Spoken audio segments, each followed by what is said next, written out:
Y'all ready for this? Yeah.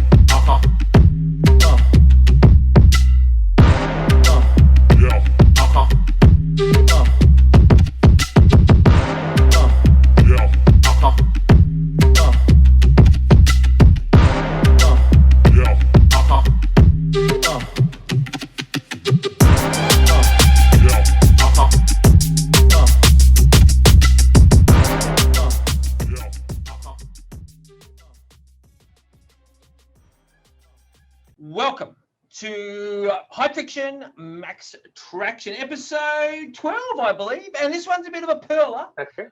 We have a UTA special lining up for today's session. We've got, we'll introduce them a bit later though, Aaron. But what's quickly happening, briefly on the cards as far as La Sportiva goes?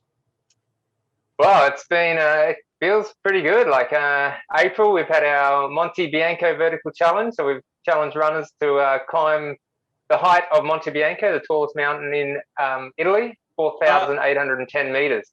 Europe, I think. Europe. Mont Blanc, I think it's normally referred to as. The one in France, Italy. Monte Bianco. Well, is Mount Elbrus in Europe, Matt, in Russia? Yeah, I know Elbrus. Yeah, so you're talking to a geography major, so come on.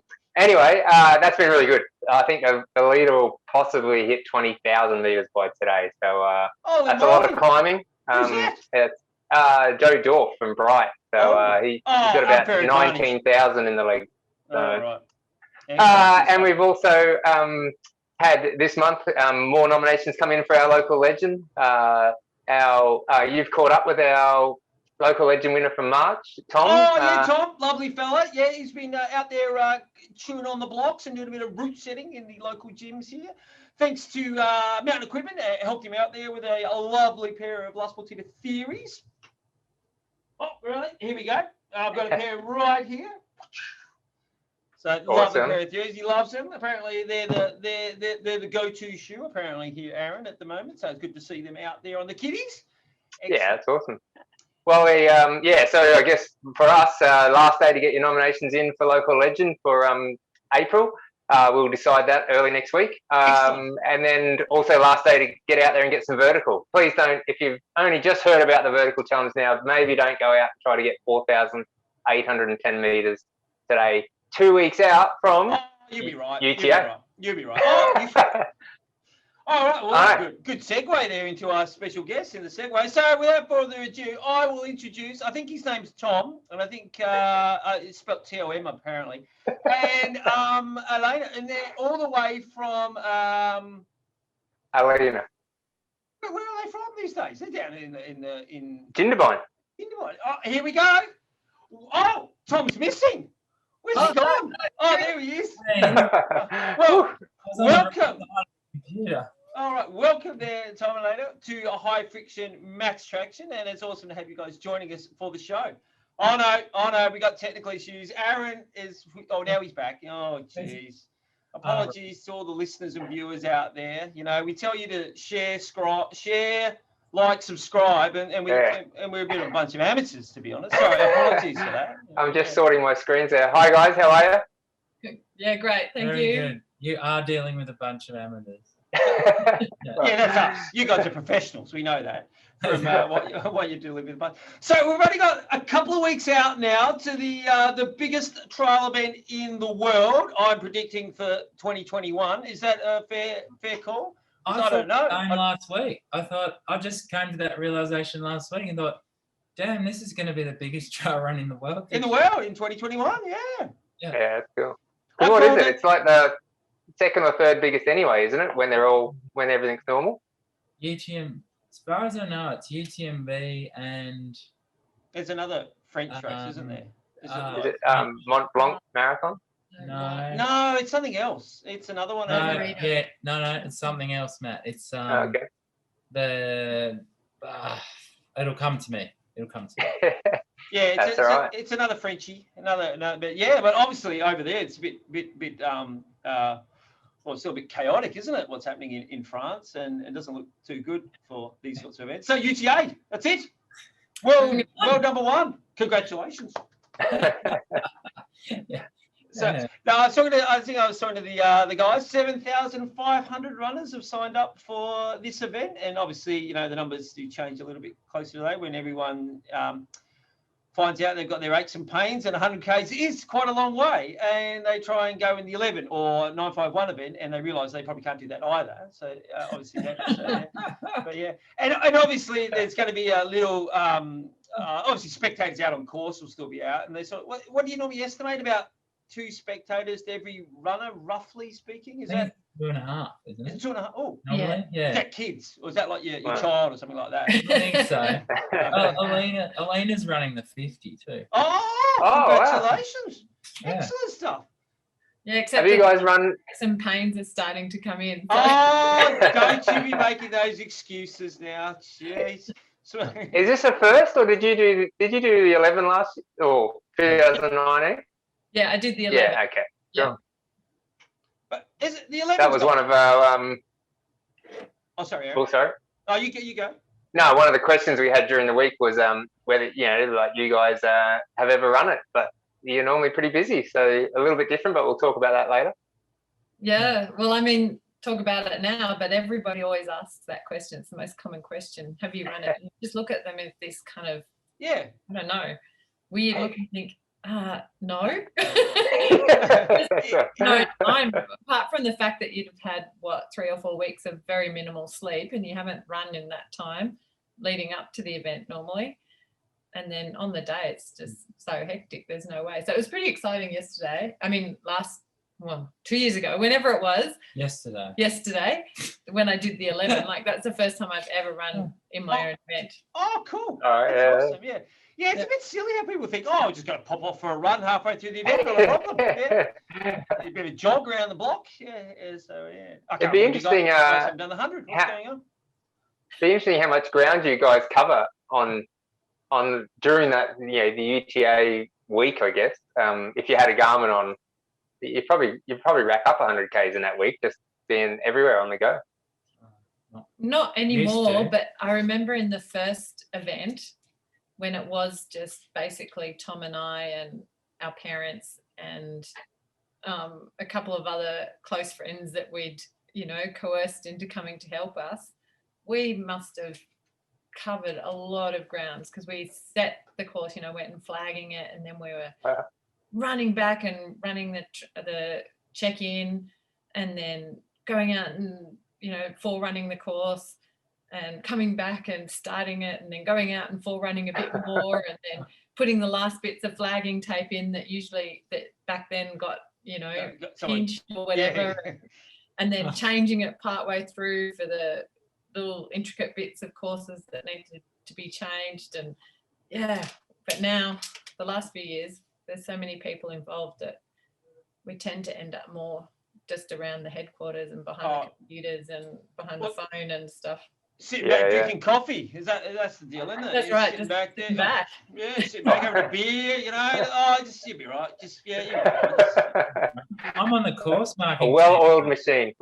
This year Tom's on the course marking team. Oh, he's going to be out there again. I'm stoked about it. It's my God. Is it, you and Kerry, are you out there with Kerry? Is he coming over? Kerry's coming, but he is arriving on Wednesday night. Oh, okay, yeah. Well, we always see a nude shot of Kerry out there on the course, so I was expecting to see a bit of Tom in the buff, but there'll be buffs. What is without it? You talked about that first event, and we're I guess today covering the history. Started in 2008, and I knew you guys through some mutual friends, and I knew A-Rock Sport mountain bikes. And I remember when I first heard of this North Face 100, I thought it was a mountain bike race because I was racing mountain bike marathons at the time. I'm like, oh, that sounds pretty epic. And they're like, it's a running race, and I was, 100 kilometers. And a friend of ours obviously went up and did it, and he couldn't say enough about it.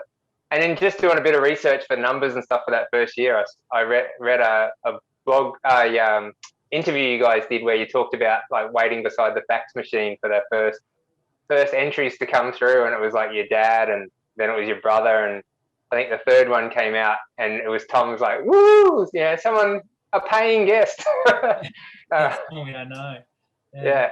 So tell us, so that yeah, what was the process? You know, when did you first start thinking about it to when they towed the line in 2008? Well, we started AROC in 2003, and that was with a focus on adventure racing, because we just loved doing long adventure races like Eco Challenge, XPD, Primal Quest, and so we held adventure races for numerous years, and then we were holding one at Bateman's Bay, which had a 24-hour, and from that, there was such good mountain biking tracks. We held a 100k mountain bike race, and then it just kept developing. And then Paul Carris at North Base, who we'd worked with a bit, he said that he wanted to hold a 100k run, and asked us to set it up. And so we actually looked in quite a lot of places. We went and walked the Larapinta trail, cool. thinking that could be a cool spot, but great spot, but not hugely accessible to people. Yeah, logistically, that'd have been a bit challenging to get everyone there, hey, and Yeah. no infrastructure in place for such an event. Especially back then, you know, we really had, we after, you know, we went and looked at the Human Hobble track and a few others, and we really came to the thought that it has to be in a location that, despite being beautiful and amazing and all that sort of thing, had to be near a population. Well, we looked at all these places where there currently aren't, and now are trail runs, but we decided against them. They weren't up to scratch. Like Larapinta Trail, great walk, amazing, but really rugged run. My goodness. Yeah, you see some of the footage, I think, from some of the events there, you're thinking, woo, that looks like a challenge. Yeah. People are willing, you know, when we started the North Face 100, there wasn't really anything out there like that. There was the 6 foot track. Oh, yep, 6 foot, yeah. But other than that, you know, this was really I'd say probably the first 100 kilometer race. No. What do you reckon was out there? Yeah, I think there was like, I remember growing up in Queensland, there was one up there, but there was like, it was lapsed and it was 7 people. So it was like very small and very, yeah, I thought, I mean, you guys obviously being adventure racers and running that, but to put on your first, like, yeah, to make it 100k, that's impressive. Like, just to sort of go, yeah, well, let's do this, and it's 100k of course marking, 100k of, you know, potential hazards and problems, and yeah, it's pretty impressive. Yeah, and I suppose that's the cool thing that I like about your course. It you don't double back on your course. It's all, you know, like you're running fresh terrain on that whole 100 kilometers, which is, you know, hats off to you guys, because that's a massive undertaking to find 100 kilometers of terrain. I think I remember, Tom, they had to get 100 kilometers on the dot for was it like some point scheme there with ultra trial something, and you guys were like 100 meters short or something, and you had to get fine tune tracking and stuff. This is giving away secrets, but Katoomba is full of south-facing cliffs and tracks underneath those south-facing cliffs. GPSs don't see the sky that well under that, so a GPS track is, you know, it's a useful tool, but it's not greatly accurate. So we were coming up with a GPX filer for GPS and measuring the course off the map. You'd only come up with 90 kilometers. Using a GPX, you might come up with, you could come up with 94 k's. You could come up with 102 k's. So I knew this from my adventure racing and navigation and orienteering and road gaining, and using intuition, gut feel, and you know, being on the course and just knowing how stuff worked, I'd come up with 100 k's, and I was pretty sure it was 100 k's. And with the International Trail Running Association, or commonly called ITRA, you have to upload a GPX file when you log your race, when you register your race with ITRA. And they kept coming back saying, oh, your race is only 96 kilometers. And so you only get this many points. And I said, no, it's 100. Oh, no, the GPX never lies. I said, it does in Australia. Oh, yeah. It does in Katoomba. Did you also tell them the water goes down differently down the toilet down here? Yeah, my water doesn't. Anyway, after a while, this took 6 months, and I ended up with a friend in Katoomba, Richard Delaney, and his son, Richard. one of his, you know Richard. Yeah, I know Richard. Yeah. And one of his sons, Tom, and we went and lasered all down further steps through Federal Pass, down Giant Stairs, through Lura Forest and up Fern Bower, along the amphitheatre track. We lasered heaps of track, and even like further steps, measuring that off the map, you get like 500 meters. GPX file in the old days was zigzagging all over the place, so it might add and be 2 kilometers, it might be less. And I'd always said it was 900 meters. After lasering it, it's actually 1K. It's a whole kilometer from the. Oh, thank God for that. That is the worst part of that race. It's a good time. Thank God that it isn't 2 kilometers, or that. That it was a kilometre. It took me half an hour to climb those stairs during the race, so it ruined my time. I thought I was going to get under 4 hours. No, only kidding. So you didn't sleep on it. What's that? You didn't stop for a sleep on Furbo. No, I didn't. No. I was. But just with Furbo, like I'm still helping out with the selection for the stair race, and I occasionally get an entry, and the reasoning they say, because it's like a application sort of entry, is they all use their Strava time. And a guy the other day, he had gone up further, according to Strava, like I think he was being honest, but it was 3 minutes 20, and I'm like, that's just some odd GPS data. I said, like, if Mark Bourne's going up in 8 minutes, like that's it's pretty solid time. Like, Scotty Hawker, they've all done around that sort of 8 or 9 minutes. No one's doing 3. No one. 3 hours. No, 3 minutes 20. I was like, I hate to. I'm sorry, mate, but it's a bit of data there. Like you said, those cliff faces just do weird stuff. So. Yeah. Yep. So anyway, the race ended up as 100. Sent it all through to Etro, and they came back and said, "Yep, your race is 100. Your system works better than ours." Oh, there you go. So there you go. Jeez. That's pretty cool for the French to tell you that done something better. Must have been hard for them to admit it. Yeah. Of course. So that first year, was it about 100, 180 runners, or am I? 150 starters. 150. Yeah. All right, and you just had the one event, didn't you? It was just 100 kilometers. That was it. 100 for multiple years. Yeah.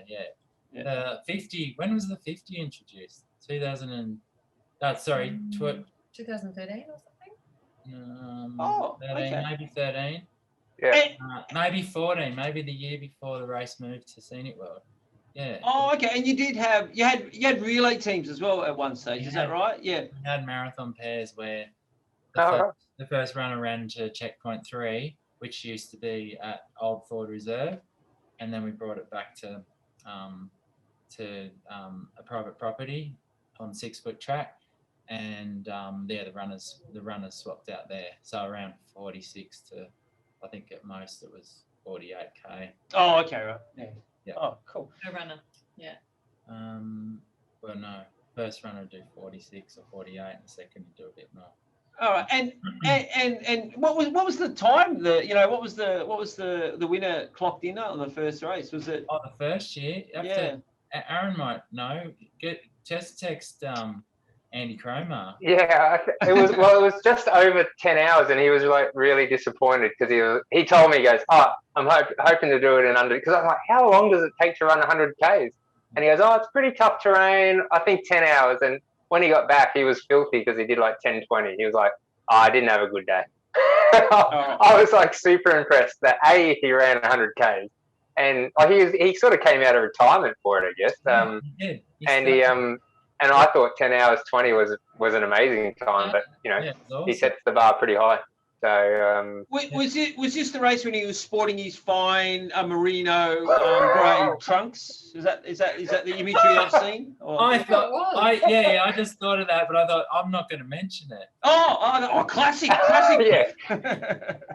And I did mention that to you, Matt Adams, but I didn't think you were going to. Fine. Yeah, that was fine running attire. That was retro. Yeah, Andy was an old friend of ours from cross country skiing. He was in the national junior team with us. So it was the first time I'd seen him in years, and he was staying at the youth hostel, and we picked him up after the race, went for dinner with him. It was so nice to catch up with him. But he did have another pair of pants. Oh, okay, right, okay. Lovely. Now I remember seeing some of the retro pictures and going, geez, what's he wearing there? He's not wearing much, but yeah. But I do recall all the cool pictures, man. All the guys wearing like big chunky backpacks and I remember Andy Lee was telling me when he first did it, he carried like 8 liters of water or something on the back, and he's running along, and he's like a washing machine, and he goes, and he had this idea. It was like, I've seen those pro cyclists. They just like run along and they grab their musette and keep on going. He goes, I'm going to do that.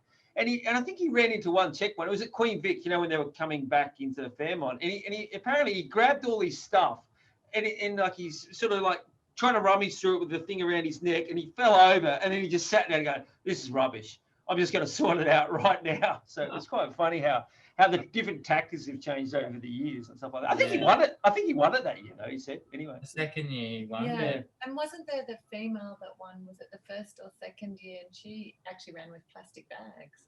No, shopping bags. She didn't win. There was a lady that was. I thought she did quite well. Anyway. Yeah, I think she's like 15 hours, but yeah. So there was different attires back then. She came in with 3 or 4 shopping bags, and she'd run the whole way with them. It was so impressive. Cool. Shopping bags. It was very cool. Very cool. So the history of UTA has coincided with really the improvement in running technology as well. But, well, I noticed that. Well, Dunlop volleys don't feature anymore. That sounds like a challenge. I've seen when I did my 50. I'm pretty sure I saw a few Dunlop volleys out there on the course. Yeah. And the barefoot craze, not the 5-finger one, the sandals. I saw a couple of guys wearing those the sandals, and I thought, how's that going to work? Like I was really worried that they were going to get a stick in their foot or something like that. And interestingly, they used to come in pretty cold, those people, because you lose so much heat. So much heat through your extremities, don't you? Your hands and your feet. Thin sole, I always noticed that. They were always really cold at the end. They're probably more made for tropical running. I think were they Mexican or something like that. So it's quite warm out there in Mexico in the desert. People read Born to Run and then they go, I'll give that a go. But exactly. May in Katoomba can can get pretty fresh. Yeah, we've had snow one year. That was the first year. Was it? Yeah. Oh, okay. Wow. I've always thought it was just, I don't know, it was someone looking down upon made the weather perfect every single race. Yeah, it has been. It has been. No, the snow was just there was a bit windy and there was a bit of a dusting. Yeah. Yeah. So I remember a few years back, and I think this was probably the last one that I actually went to, because I get to go to Europe a bit when these events are on. Not this year though. But I remember it was a bit of a storm. You guys had to change all the course. Everyone was panicking, and that was hats off to you guys to get that thing done and run and won. and I know it was all a bit chaotic that weekend, but just shows that you've been doing this for years, and you just go bang. This is the protocol. We're doing it. So that was awesome. That was 2017. The week was it? Yeah, I think that was the last one I went to. Yeah. So and I imagine it quite stressful, isn't it, when you have to like launch into those new protocols, and this is what we're doing. And it was actually really exciting, awesome. Wasn't it? Oh, it was awesome. It was so awesome. I mean, yes, it's stressful, but we just worked. The team was so good. Like, the team that year. It was fun, though. I think I've told this story before, but we had a French guy out from the timing company, because I own all the timing equipment. I use the same stuff as UTMB use, which hooks into the timing software Live Trail, which is amazing. And he came out to help us, and he was in the room at night, which is where we ate, and all our staff, all 30 staff, were in there. and the course setters had come back. This is Friday night prior to the 150 start. They'd been out changing things. The logistics team had been moving water, moving checkpoints around because we had to change so much. And then I was sitting with Lucas and Timmy Williams and Lena And Joe. and Joe and Evan. And we all just, it was like 11:30 at night or 12 or 1. I don't know what it was, but it was very late. And we're all laughing. Like the room was buzzing.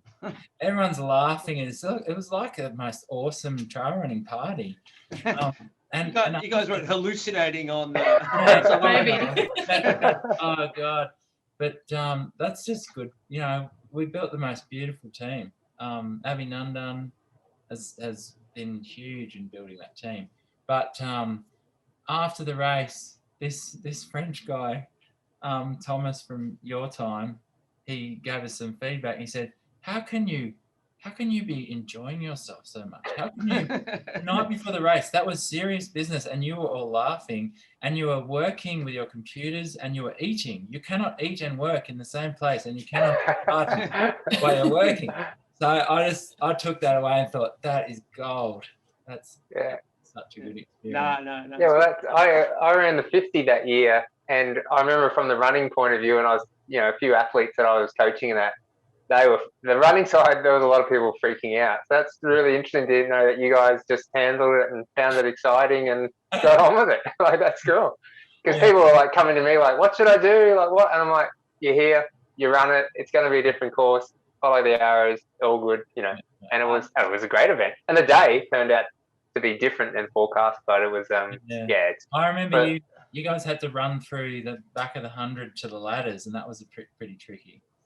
That's right. Yeah, I remember that. That was a good race though, wasn't it? Because I remember there was 3 guys out. This is the men's event. The 3 guys out the front having a real big ding dong all the whole way. It was fast as well. Yeah. Oh, Stu Gibson. Yeah. With the Nepalese fella. And the French guy. I remember I was out on Narrowneck watching it, and I was in this guy.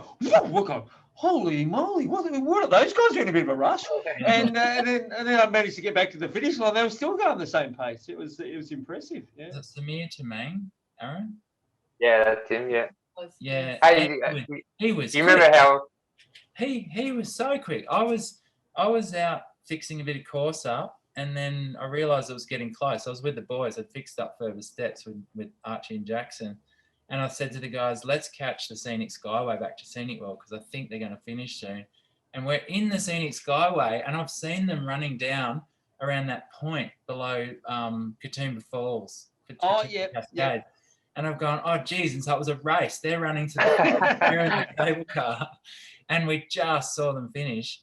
But it was another... Stu Gibson's always having close finishes. He's had tyres and but he lost that one. He Samir, I think it was Samir got him. But Samir said to me, "Oh, I was coming up the 6-foot track and I had to stop and rest for 6 minutes or something." Yeah, I heard that. Well, I actually bumped into him at the Trail World Championships later that year.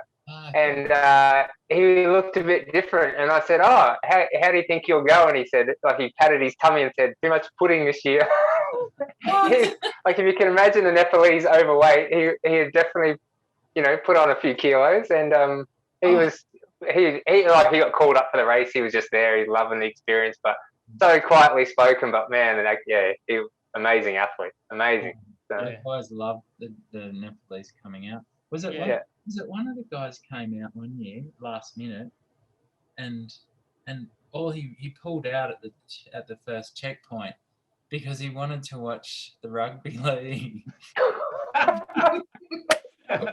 Like he was a big St George Dragons fan or something. He's on the next train down the hill to Parramatta Stadium or something. That's pretty cool.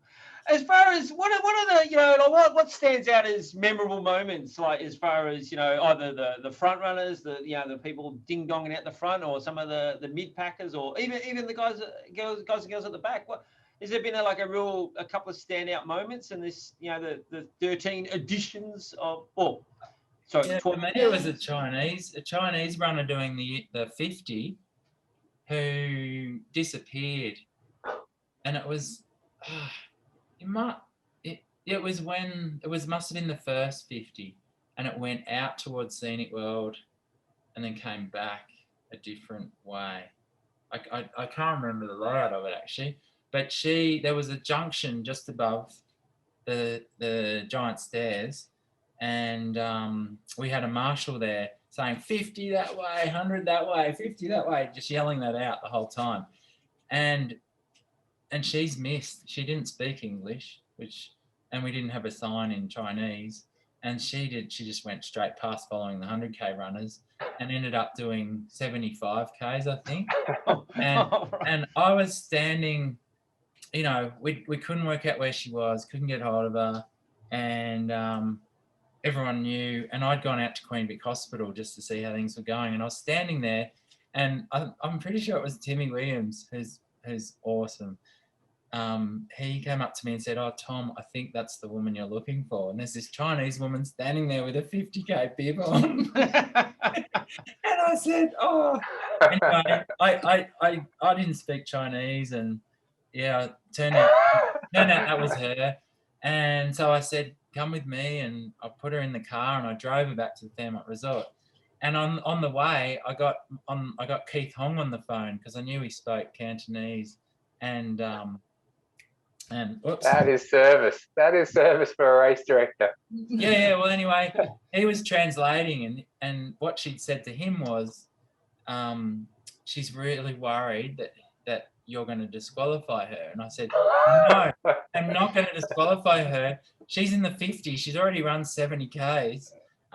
She's going to finish this race. I'm just tell her I'm taking her to the Fairmont Resort, and she's going to run the last 200 meters and finish." And so I let her out of the car. She got lost again and ended up back at Queen Vic Hospital. No. That's not correct. That's a joke. But anyway, she finished the race. She was very happy. She came to the presentation the next day, and we gave her a special award. Oh, cool. Cool. Yeah, right. She's never come back though. Oh.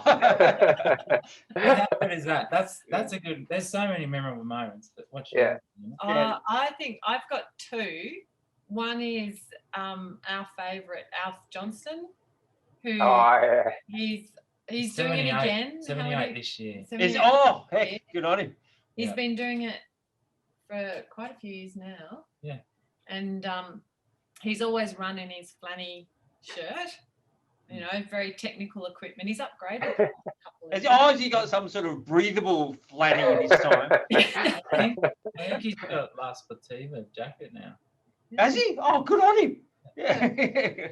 But it used to always be his flanny shirt, and he'd always come in last or almost at last, usually right at the cutoff, right when the presentation was happening. I think he timed it purposely.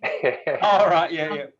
And he had his little card with him that says "Never give up," that he's got with him in his pocket if he's ever feeling down. He pulls it out and reads it and then pops it back in again. I gave him a Pepsi Light one year when he walked through, and he brought it back the next year and showed everyone. Yeah. Oh, excellent. Oh, yeah. But Alf's awesome. Yeah. The 2009 UTA, he couldn't run it because at Christmas 2018, he fell off a ladder and ended up with a brain trauma and was in hospital for a while, and took him a while getting back. Get back, yeah. No, I'm just not going to make it this year, but I'll come and help. So he volunteered, not just for one race or two races, he volunteered for everything. And I actually don't think he slept. He went to Works and did that. Oh, jeez. Oh, hats off to him. Awesome. That's awesome. Frank Filappi is 81 this year. He's running the 100. Wow. Is he the oldest competitor, or? Well, I hope. And he does a good I hope time. so. Yeah. But I'm thinking if he's doing that, Alina is going to run the 100 finally when she's 81. Yeah. Favourite time 81. Yeah. So there's obviously Hey, do you know how long it is? It's only 29 years to go. Oh. We've been holding this race for Well, this is 14 years, so it's only double that again. Ah, Yeah, easy, like well, easy. Matt, will you do what? How old are you, Matt? 48. 48. Yeah, 40. Actually, 47, 48 this year. Yeah. And Aaron, you're around. 48. Yeah. Yeah, we're all. Well, let's all get together and let's do that. 30 years time. Okay. That's a bit more ambitious. I said I was going to run like Malcan Hill when I turned 50 again. So I swapped that out for 100 at 81. Yeah, let's do it. So, Well, thank God for the acacias. It means you can keep doing it. Oh, that's it. Yeah. Oh. New colour for this year for the ladies. Yeah, there you go. What's the boys' colour, Matt? No, boys' colour. The same black and yellow. We're black and yellow with the boys. Yeah. Okay. Good Well, things. I chose mine I like the because blue. it's got no tread left on mine. Oh, well, we'll hook you up. We'll hook you up. Now the girls are lucky. They get a choice of 2 colours. Oh no, that doesn't work for me because it'll look black in the first one. Yeah, that's what we thought as well. But anyway, Unless I keep them for my dancing oh, shoes. you can have 2 pairs. Can't you? just for, No, just for the cafes. I'm trying to think. Oh, the other one has been very popular. We found is the new Jackal. That's a new one that's come out. Yeah, so that's all very fancy. So we should see a few those on trail. Is that similar to the acacia? No, different tread pattern, but sort of. No, it's actually completely different. It's actually got a lot more sort of internal mechanisms going on in the footbed and in the heel. Like it's actually got some more cushioning in the actual internal parts of the shoe. But it's definitely a bit more, I suppose, a bit more speedy. You can sort of see it's got a lower lug pattern and things like that. So, but definitely, I don't know about weight-wise. Aaron, you've run in both. You've run in the Jackal. I haven't actually run in the Jackal. So, have you run in these bad boys, Aaron? Yeah, they feel a bit like a performance version of the acacia, I guess. Yeah, the lighter version. I would be happy in either for UTA. That's for sure. So. Yeah. Oh, we'll talk later, team. Yeah. Well, I love the acacia. Yeah, no, they're a good shoe actually. Yeah. No, well, I can't tell you too much about the acacia, but here we go. Yeah. Now, when Jono Wyatt from New Zealand, when he joined the La Sportiva team, he had a lot of influence, obviously, with some of the new models, the Captiva and the acacia coming in from his sort of design and philosophy and background from where he's come from. So yeah, you notice a bit more. If I could say in a positive way, like some of the La Sportivas have they've become a bit more racier rather than say durable, and that's the good thing about what his influence to the running shoe there. Actually, that's who we should get over, Aaron. Old Jono. Jeez, I know he's not too keen on the long stuff, but I reckon he could do the 50 and smash it out. Yeah, well, every time I go to Europe, lots of Italian and European La Sportiva athletes are pretty keen to come out in for the event one year, so hopefully maybe even next year have someone out from Italy would be good. Now, I think it's like we're coming into the aquatic center in the 100K. Does Alina? Do you need to transition? I do. So we might break for half time. All right. But just one more thing. I'm going to leave you with Tom. But speaking of Jonos, it's not the same Jono, but my other favourite memory is Jono O'Loughlin, who's done all of them. Okay, yeah, right. I was going to ask that, yeah. And he's just amazing. He's just, I don't know if he does lots of other events. I don't think so. No, but name me Solitary and UTA, yeah. And he's done it every year. And the year he came second, last 2019. Yeah, 2019. That was just. It was awesome. Totally agree with you. I teared up with seeing that. I'm almost tearing now thinking about it. and 2 years, I think the year before, he came like 5th, and I was like, oh, that's an awesome result. And he goes, top 5. I'm happy. I'll walk away on that. I said, no, you got like 4th or 3rd podium next year. Yeah. And I bumped into him in the car park in almost the same spot with his wife and kids after, and I was just like, second, like, and he's a legend, and that's definitely a real highlight. One of these. And I mean, I think except for 1 year, he's been in the top 10. Yeah. Oh, is that when all those ringers from Europe came in? The guys are dressed in white. Those guys. Was that 2011? I'm not sure if it was then, but but another year where there was Francois Dan and Ryan Sands. And, and a couple of Chinese. Here, I think there was 2 Kiwis. Mark Green was in the top 10. Oh, yeah. And who's the other Kiwi? Can't think of it right now, but I think Jono was the only Aussie in the top 10 that year. Oh, okay. Yeah. So, Jono must be. Can he win this year? Who's in form? I actually don't know. I know Jono is. But we'll come back to that after the break, hey? Yeah, we can. All right. Yeah. Right. Thanks, Alina. See you in Katoomba in a few weeks. In a couple of weeks. See you. Cheers. Hi, I'm Aaron, co-founder here at Scratch Labs, the world's first active nourishment company. What does that mean? Nobody knows. Something the marketing department came up with right before we fired them.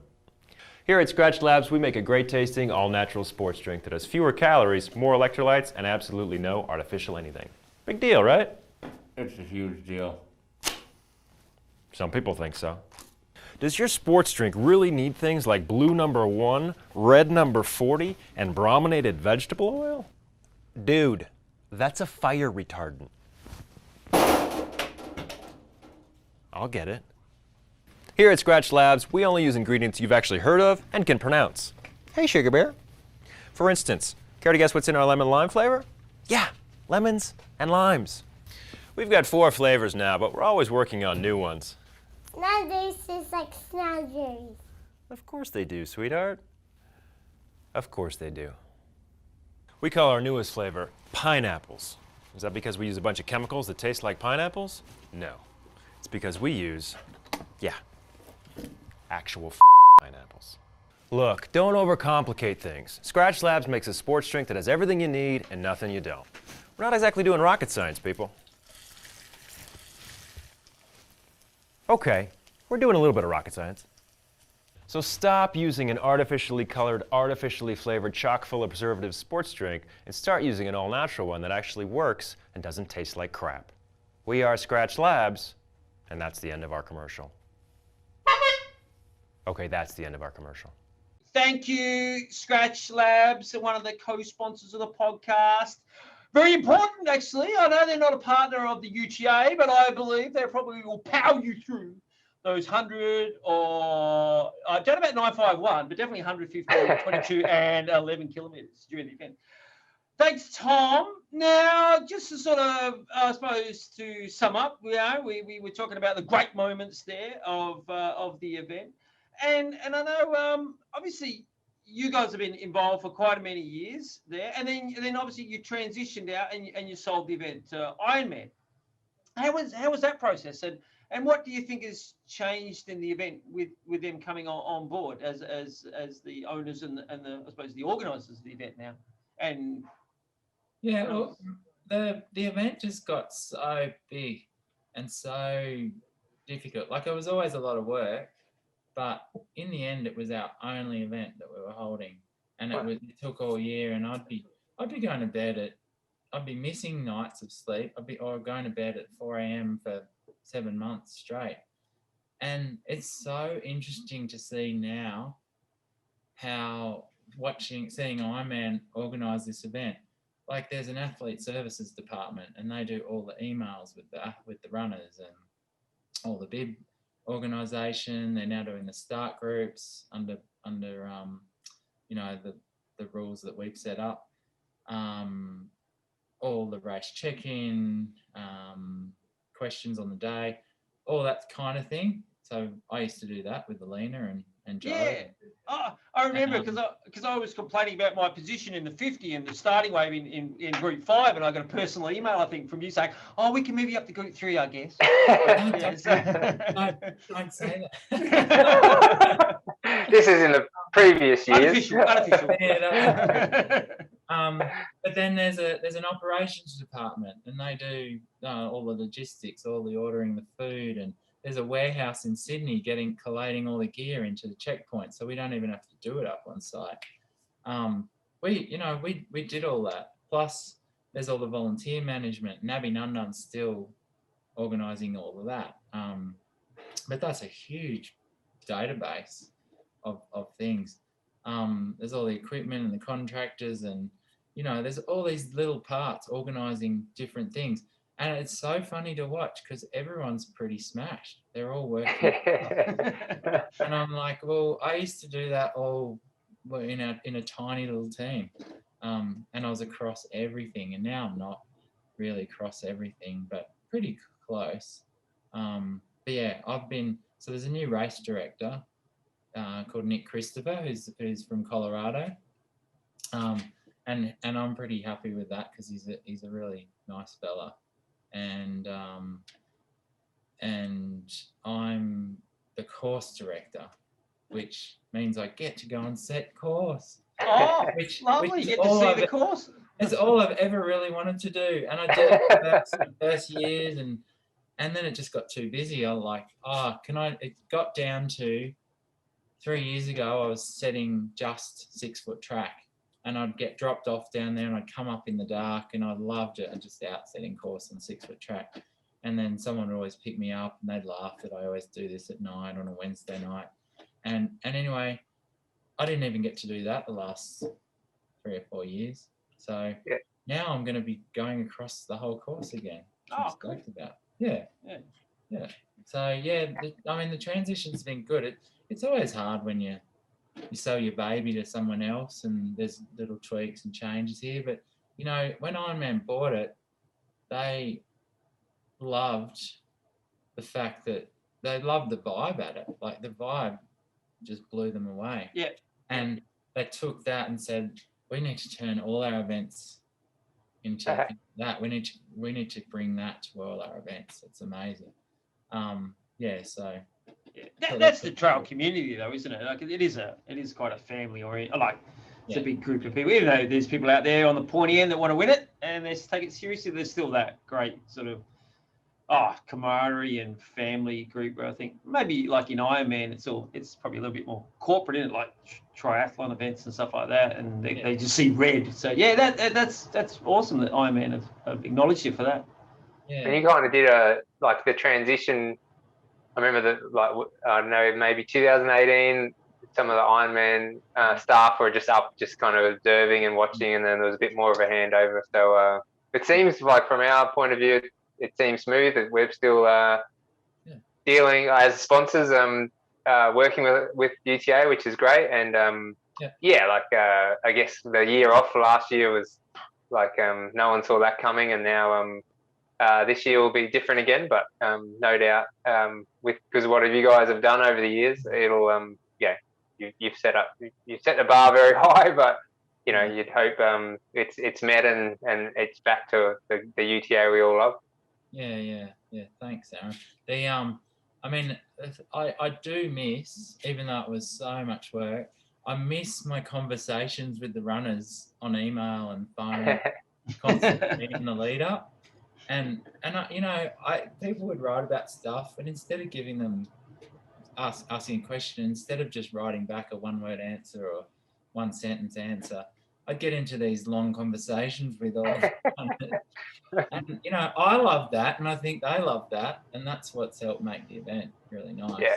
And they get good service now. I think, but I'm sure they don't get those long conversations back and forth.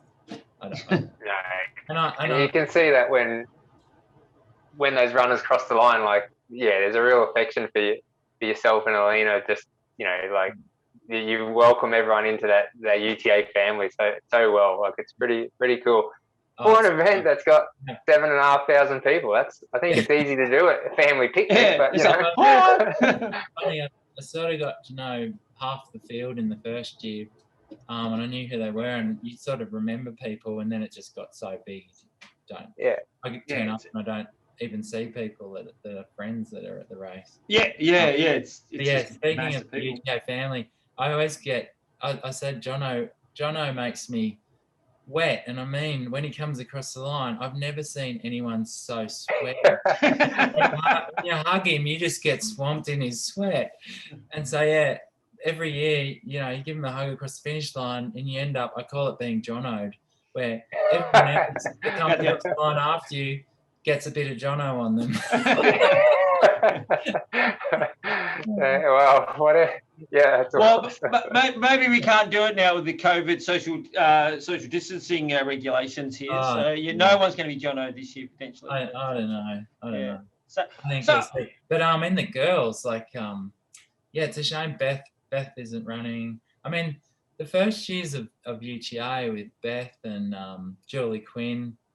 Yeah. Julie Quinn's amazing. She just came third in the 6-foot track or second. Yeah.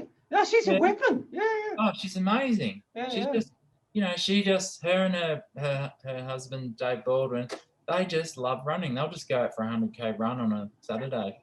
As you do. Yeah. They're or a bike ride for across the country or some road gang event. Yeah, no. But that year when all the Salomon team came out, and Killian Jono and Ryan Sands and Francois Den before he'd won UTMB, and a couple others. But Julie, there was a good women's field too, and Julie won. I remember. She told me this. She told us the story. She basically, within the last kilometre or something, wasn't it? Wow! Coming up to Fairmont. Yeah. It was might have been Nira Martinez, a good Spanish. I need to look at the results, but she was amazing. Yeah. And then Hanny Alston, we had the Spanish runner. She did a great time. But seeing Lucy Bartholomew win on her 21st. Yeah, that was 2017, wasn't it? Is that right? That was in the wet year. Yeah, she was phenomenal. She had such a good run that year. Yeah. But Kelly Emerson had they've all, that top women's time is not real. Like they're all running at a top rate. Yeah. No, there's I remember that the year that I did. I remember meeting Beth in Lura Forest, obviously where the 100 and the 50 sort of cross. Like, oh, Beth, what are you doing down here? And then it's just like she looked fresh as a daisy. She'd already smashed out 50 or 60K. No. See you at the finish, Matt. Okay. And I'm like, but no. Yeah, well, I think I always say, like, with new trail runners, and it's great. Like, the trail community is booming, and I'm originally from Queensland, and when I've gone back there, the trail scene was a little bit slower to catch on than it was in New South Wales. Events like 6 foot and things have helped that. And like I've said to Queenslanders, like, if you want to measure yourself, go and race UTA. You'll find out where you're at against the best. There's either overseas runners or the Australian runners, whether it's a Ben Duffus or Brendan Davies, or like you said, Beth or Lucy and the girls. Like you'll get a good race. Like it's the course, everything is it's like the blue ribbon event for seeing where you're at, and Mr. Consistent like John O'Loughlin. Still showing, no sponsors, no anything, just does the work, gets it done. Just rocks on up. Yeah, it's pretty podiums at UTA. It's awesome. So, obviously, we've done a lot of research here for the show there, Tom, as you can see. But who are the favourites for 2021? Who do you think? Oh, this is the 100 I'm talking. Well, Ben Duffus is a big favourite. Jono, Brendan Davies. I reckon Andrew Lee could. He's going to make it. I like Andrew. He's a champion. Yeah, who doesn't like Andrew Lee? I was expecting a call.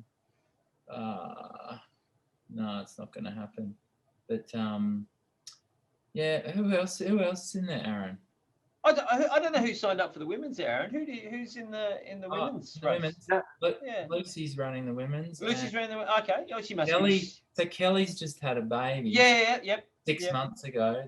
She'll be right. She'll be fine. I met down at the Buffalo Stampede, and she's running the 22. I'm pretty sure. Okay. Oh, okay, that's cool. Yeah. Because she ran the 12K down at Buffalo Stampede with me. Yeah.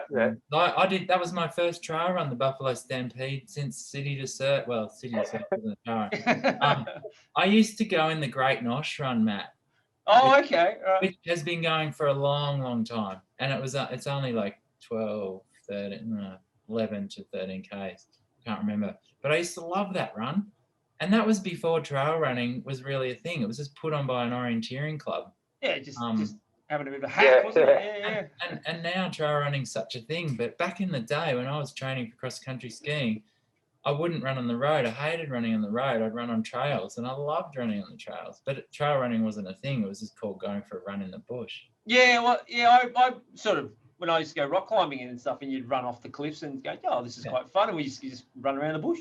Yeah. It's all these inner city hipsters Well, I did like beards and stuff that have called it trail running, haven't they? Yeah. I was in Bright when I was in Bright when Tom made his comeback to trail running racing. Oh, was it fine form? He's literally on Tom's on his bike. He's been out for a mountain bike, and he come through. Oh, an event, might sign up for that Friday night, and he runs like an hour. He's 20 minutes behind the winner, no problem. And then I think it's just the race director in you. He's like helping out. They've got missing people, and Tom's just there. I sort of wander off and I have a beer, and I come back, and Tom's like, they're asking Tom to ride out on the course on his mountain bike to find someone. I'm like, it's not UTA, Tom. It's not your event, but I thought that was awesome. I remember walking away going, that's why. Well, people can look at the location or whatever, but you guys are a huge reason why UTA is a success, because it's that you were just like, yeah, I'll ride out to Kilometer 7 and try to find this person. Thanks, Aaron. It's doing what you love. That's all it is. Yeah. Yeah. It's such good people.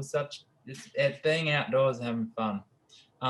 Yeah. I mean, we went down to Bright for a mountain bike holiday with another family from Jindabyne, and I only realised that Buffalo Stampede was on the week before. So I was like, oh yeah, we'll go and watch it. That'll be great. And then like you said, I saw there was a 12K with a last minute entry, and thought, oh, I haven't done a run for so long, but this would be so cool. And especially knowing that you got to walk about 2Ks of it up Mystic. And then run a single track. Yeah. Oh, beautiful run. Beautiful run. So, and chatting with finishes at the pub. So yeah. But chatting with the new owners, that was really nice. We're actually helping out. It was good because we did some business too. We're actually officially helping out Steve and Jen Knowles from Event Plus to be helping with Event Plus in Australia. Okay. And the reason that's come about is because we met Steve doing the Southern Traverse Adventure Race in New Zealand in 2001. And we were leading the race sort of 4 days in. And Steve was just on this random point and taking photos of us and talking to us. And then he approached me. After we started our business, we had our own online entry system, which worked as long as you kept putting effort into it. And a friend of mine was doing it, and then his sort of situation changed, and it was having bugs and it was terrible. So we changed to Active Network, which was just, can I say this? They were just a disaster. Well, yes. They couldn't say it because they were terrible.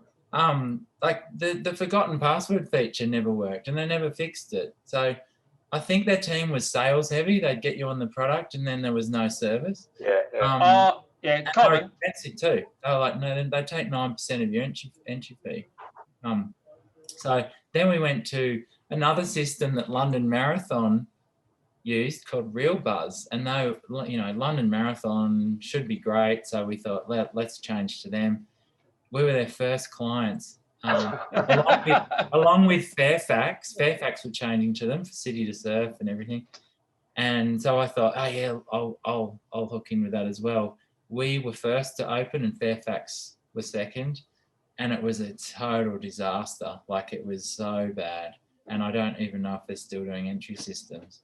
But and then Steve Knowles rang me up and said, oh, come and check out Event Plus, and we did. And anyway, it saved me. I always said to him, it saved me about 6 weeks of admin, changing to Event Plus. Oh, okay. Trying to sort out. So yeah. Anyway, so we're just helping them out. Oh, Yeah, cool. cool. And that's cool. Excellent. So I got to talk with that to the Buffalo guys. Oh, nice. Yeah, well, they're new to it. Not Luke and his brother are long-time athletes, but yeah, it's a big step up. Buffalo was it's a I guess medium-sized event, and to step straight into that, I mean, I thought they did a great job, and but they'll learn lots. I think that's still like from my non-trail running friends. When I talk about, you say UTA and they're like, what's UTA? And then you say, oh, it's this Ultra Trail Australia, it's a trail running race. And I think they think it's, 50 people running it. And I'm like, oh, it's like really big. It's like 7,000, 8,000 people. They're like, it's, you kind of, it's a village and a festival and plus all the supporters and stuff. Yeah, so you want to get those systems.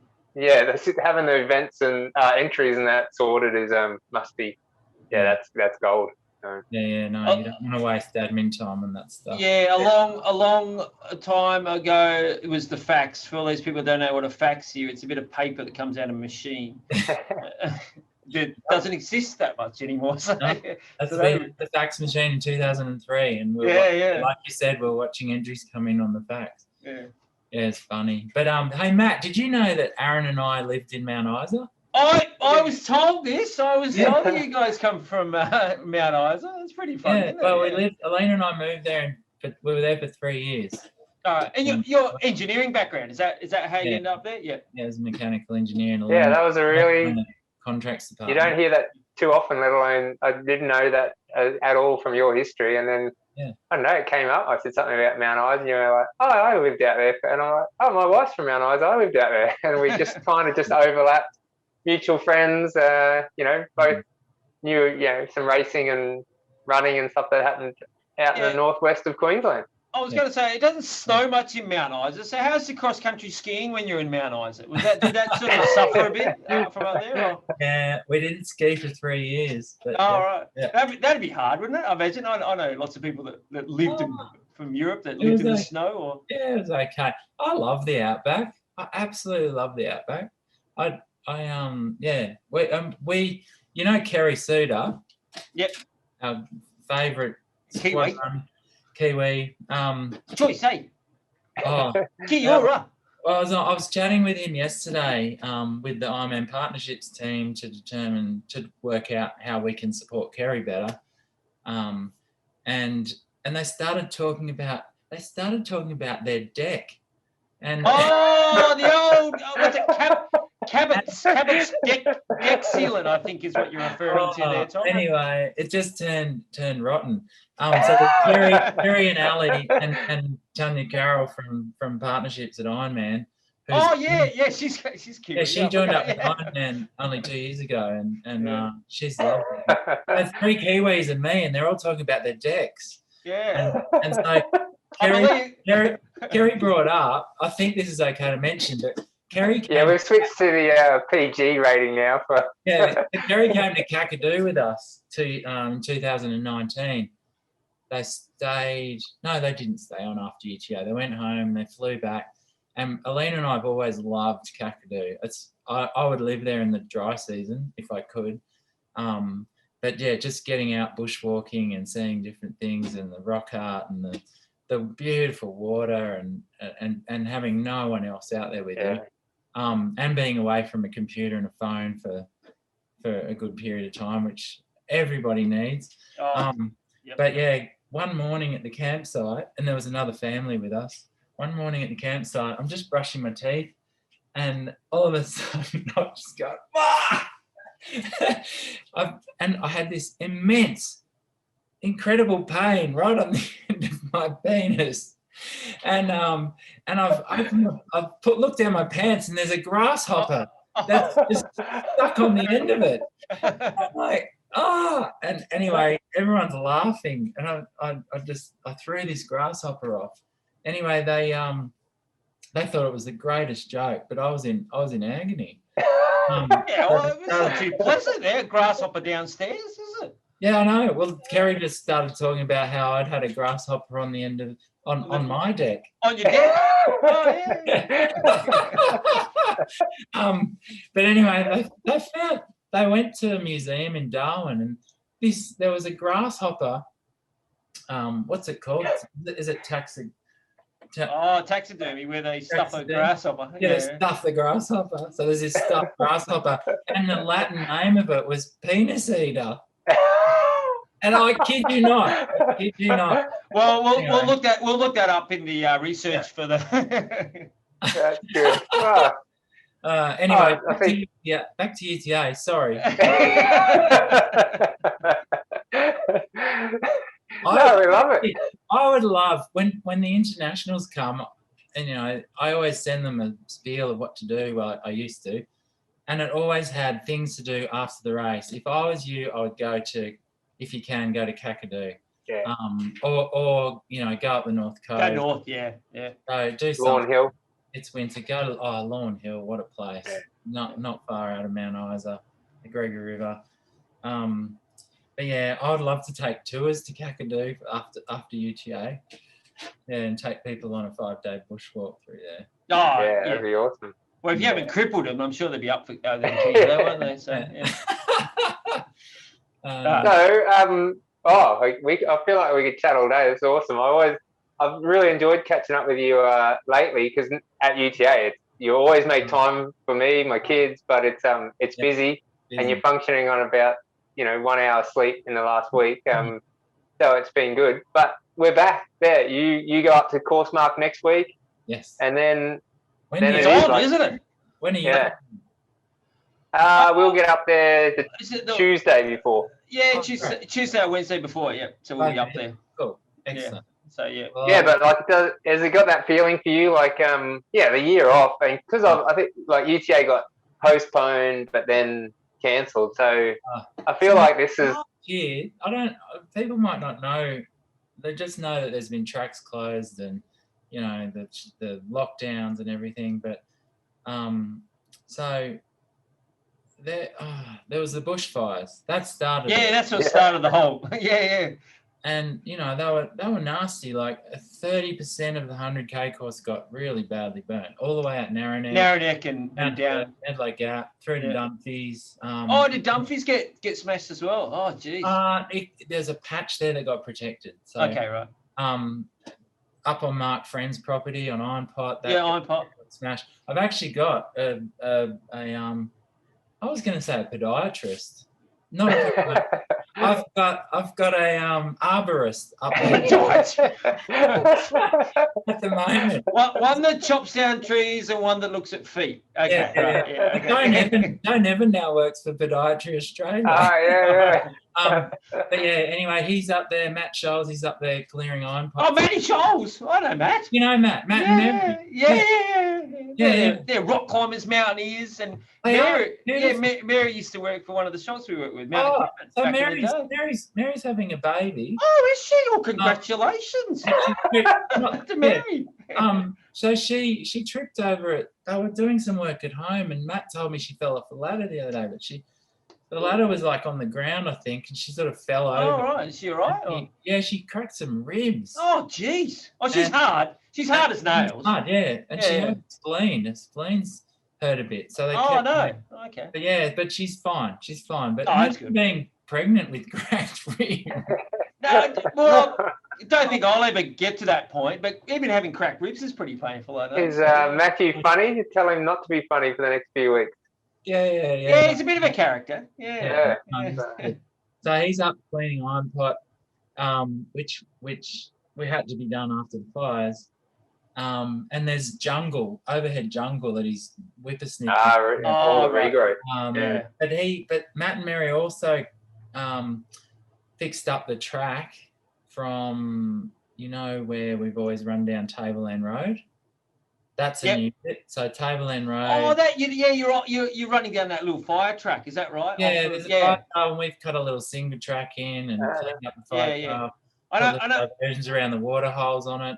Yeah, I know some people are complaining about their times. They're not going to be suffering because they're going to be running a lot slower down that road. Right. That's what I've heard. So yeah, they don't have to run on Chamberlain Road anymore. Yeah. The fires actually got put out by flooding rains back in February last 2020, and those flooding rains took a chunk of Golden Stairs out that I reckon was probably 10 meters wide, 50 meters high, and probably 2 meters deep in rock. Just fell and landed on federal pass at the bottom. And so, as far as getting new courses going, we've had 3 iterations of those. Just like, okay, we've got no Golden Stairs, we've got to change the 100. The 22 and the 11, we can't have buses because of social distancing. So that was changed. And you know, we've been trying to work in these things, and then new landslides have been happening. It's been really full on. We had the 1,000-year floods not that long ago, and I always happened to be walking under all that area during the 1,000-year flood, and it was rather wet, I must admit. Further steps was a waterfall. I'll send you a picture, Tom. It was like, but you can so much erosion through there. It's amazing that you guys are going to get all that sorted for the But race day. Parks are amazing. I thought they may never open Golden Stairs again, and I spoke with them, and they said, "Oh no, we want to get it open. We're going to use one of 3 methods: either split the rock with hydraulically, tracks, or blast the rock, or use, in America they've seen where you have a wrecking ball hanging off a helicopter." Oh shit! So I saw that on a cartoon once. Luckily they used the explosives, and everything came down really neatly and well. So the track, but interestingly, most of that work was done before Christmas, and the track was going to reopen back in early December by Christmas. And do you know what? It opened today. There you go. Good work. Yeah, I knew it was close.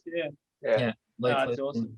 So what will you do on race day this year, Tom? Your Mark, will you be out and about, or will you? Can we get you on the microphone at the event? That's what I want to see. Kerry and I are going to be on. We're going to be going overnight. I think we're going to. We've got a few things up our sleeves. Beers at the start line, finish line, and that's it. Yeah. I just hope we can have a good crowd at the finish. And obviously it's a little bit trickier now with the whole social distancing thing, and I know the expo is sort of slightly changing just due to all this, and obviously the start's changed a little bit.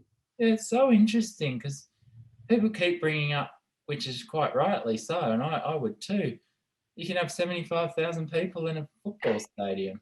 Yeah. Oh, yeah, but you know that I think, sacred game. Yeah, exactly. I know we don't have enough pollies doing trail running. Yeah. But it's only Stegel. Stegel's. You should know her. Do you skiing and stuff? Yeah, that's right. And she's run the 100 2 or 3 times. Has she? Oh, okay. I didn't know that. She was due to. That means the federal election must have been 2019 on the date of the race, on the Saturday, because she was entered and she was hoping the election was the weekend before. Oh, yeah, it must have been. So, because I remember I was overseas when the election was on. So, yeah. Oh. So it was the day of the UTA 150. Oh, and okay. So in the end, she couldn't run. She was hoping it was on the weekend before, because I think they only decided a month out. And there's a difference between the old postal vote and actually running for Parliament. Yeah, she was going to drop down to the 50, given that she was busy, but she ended up she couldn't run. So It was a bit of a famous seat that she won in the end, wasn't it? So yeah, that's right. She's in Tony Abbott's seat. Yeah, Tony. Kick out Tony. Ringa, isn't it? Yeah, it's over this way, that way. That way. Crow flies. The office. Yeah. So, it's cool. So yeah, but it's just going to be. It felt so. It actually felt really good not to have some massive event to build up to last year, Like, you know, you do your work and you work steadily, but then the last month, last 6 weeks, no matter what you've done the rest of the year, it is nuts. Yeah. Nuts for everyone. And it was really refreshing not to have that last year, because each time we made the call sort of 2 months out, I think, that the race couldn't happen, and firstly was postponed and secondly cancelled. Yeah. So that was kind of nice, and I felt so good. I was out mountain biking for all day and trail running and paddling and everything, and now we're back to this again, and I've stopped exercising again. Apart from doing the run. Yeah, it's funny though. I mean, I obviously we don't want COVID to come back, but I always joke that like, bring it back. I go for bike rides. I ride to work. There's no cars on there. Everyone's working from home. Working from home. Working from home, and it's fantastic. I get to the office. No one's here. It's great. Sydney's a ghost town, but obviously we don't want that back. No, we don't want it back. Alina and I had my longest adventure day I'd done since 2009. 2009. Alina and I on Easter Saturday. Do you remember Easter this year was so beautiful and warm? Yeah. It was amazing, and Jindabyne was perfect. So we got up at 4 a.m. on Easter Saturday and paddled up the lake in a barge and hid our boat up on the Thredbo River, and then ran in the dark up Palabo Track to Sawpit Creek, and we'd left our car up there with our bikes and ended up riding for another 6 hours. But we had a 10-hour day, and it was so nice. It was just so nice to do something wrong again. Relaxing. Yeah. Oh, well, that's a message to the viewers and the audience out there. Go organise a good trail race and then sell it to Ironman, and you can sit back and relax. I won't put slippers on and smoke a pipe. But not quite yet. Not ready for that. Yeah. Very good, Tom. Well, now before we go, Aaron, 1969 is a special year, I believe. What happened in 1969 besides the obviously Tom and Elena coming into this world? Yeah. Yeah. Well, that predates us, which is a first for the podcast. Thank Lord. That. Yeah, I feel well, younger today. We try to have I mean, if we've got we normally talk some Muspativa part of it, but I guess running wise for me, my local race, Mount Bogong Conquestathon, started in 1969. So it had its 50th anniversary. So for me, that's trail running. 40 people on the start line, not 3,000 on the start line of the 100. But we also music and movie wise, and I had it's like a golden era really. So you take your pick, but there was a lot of Elvis. Suspicious Minds by Elvis Presley came out in 1969, and then I don't know if you're Butch Cassidy or the Sundance Kid, but Butch Cassidy and the Sundance Kid as the movie 1969, which I just watched with my kids the other day. So predates me, but 1969 67 was the Summer of Love, but some stage after that. Your parents, all I know is it was a Sisters of Mercy song, 1969, bit of a classic goth one there. And didn't some guy land on something that revolves around the Earth in 1969? I think it was the first lunar landing. I tell you what, the moon's pretty big at the moment. Ooh, what's going on?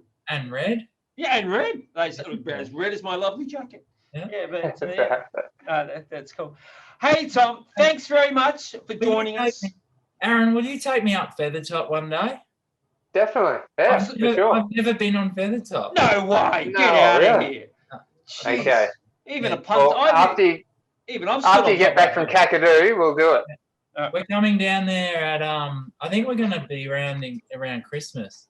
Yeah. I'm hoping we'll do a trip to Tassie and go hiking and mountain biking and on the way do the Vic Alps mountain biking and cool. Yeah. Well, it'd be good. It'd be a pleasure to take you up there. It's a great peak and definitely one to have to do. Didn't you do your high altitude training there back in your skiing days up at Falls Creek and all around there, or is it more? Yeah, you had no choice but to. Just at Falls. But you didn't go. You don't skin over to Mount Feathertop. No. Yeah, back in the day, racing cross country skiing, you just skied on tracks. You didn't do All right. country. Classic or skating? Was it classic or skating? It was classic until 1985. Oh, then they did the skating, did they? And then it was a year of skating with no classic. But Yeah, okay. And the viewers might not understand this, but classics. Like, Yeah, the parallel jobbies. Yeah. Skating's more like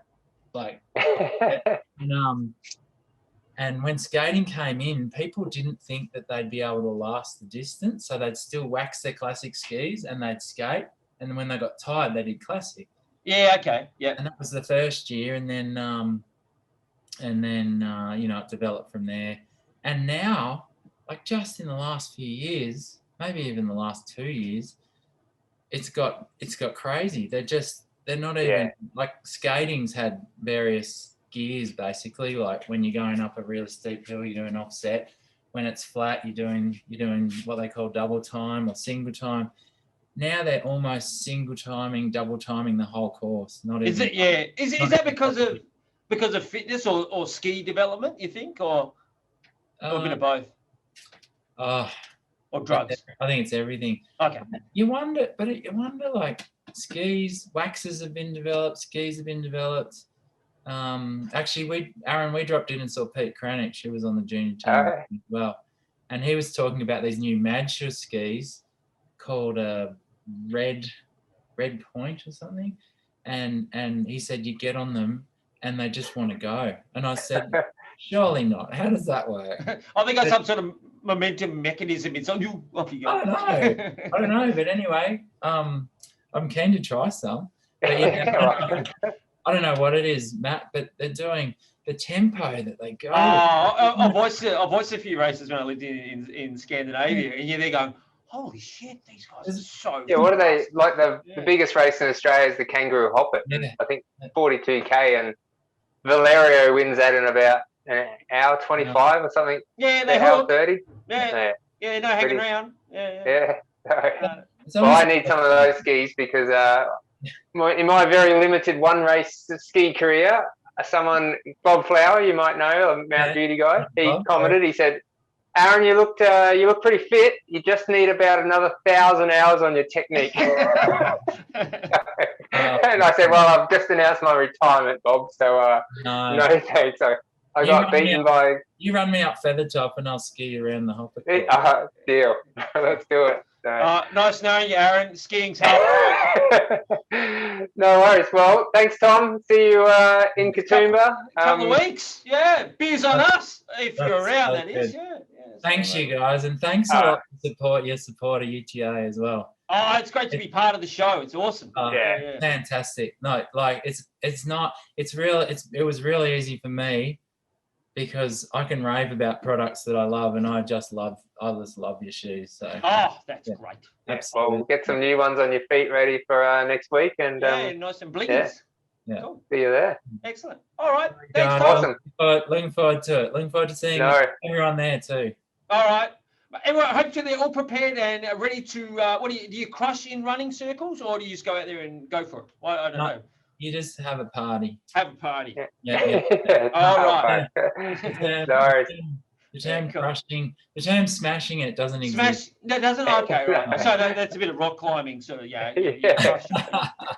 Maybe in the 951, but that's about it. The rest of it. We'll see drool and everything. Yeah, cool. All right. Cool. All right. Thanks, Tom. Cheers, mate. Thanks, Matt. Thanks, Aaron. See you guys. Yeah. Bye.